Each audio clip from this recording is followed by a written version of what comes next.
Yavutse ku 17 Ukuboza umwaka w'1972, avukira ahitwa Maharashtra muri Mumbai muri leta y'Ubuhinde.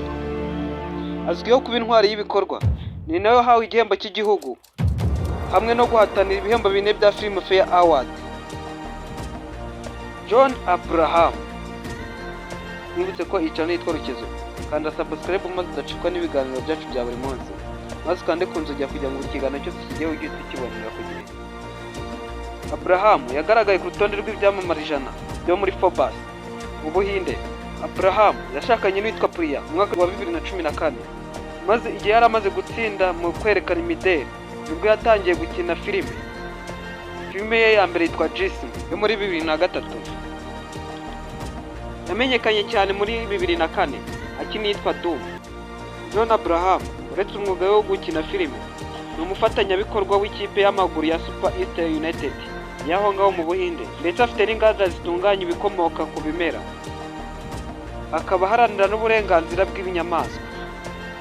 John Abraham yavukiye mu muryango w'umurage n'amadini ndetse n'amoko. Se ni umukristo wo muri Syria, naho nyina we ni umunya-Zoroastriya wo muri Iran. John Abraham izina rye mu idini rya Zoroastriya ryitwa Fahamu, gusa we yabatijwe Yohani cyangwa se John. Afite murumuna witwa Alan Abraham, gusa yifata nk'umukristo ariko ntabwo akurikiza imihango y'idini runaka.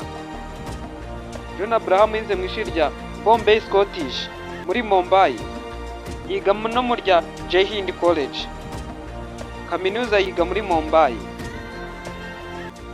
Yatwaye award 11 gusa, ariko yahamagawe inshuro 29. John Abraham yagukina amafilime agiye atandukanye, twakubwiramo nka Jism, Doom, Gal Masala, No Taxi, New York, Dostana, Water, Kabul Express, Madras Cafe, Race 2,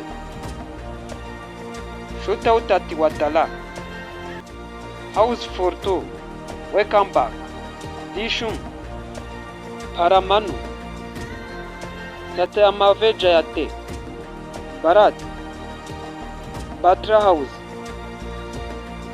Pathan, Attack 1, Mumbai Saga, Karam. Mwakoze kudukurikira, wicano yitwa Rukizo.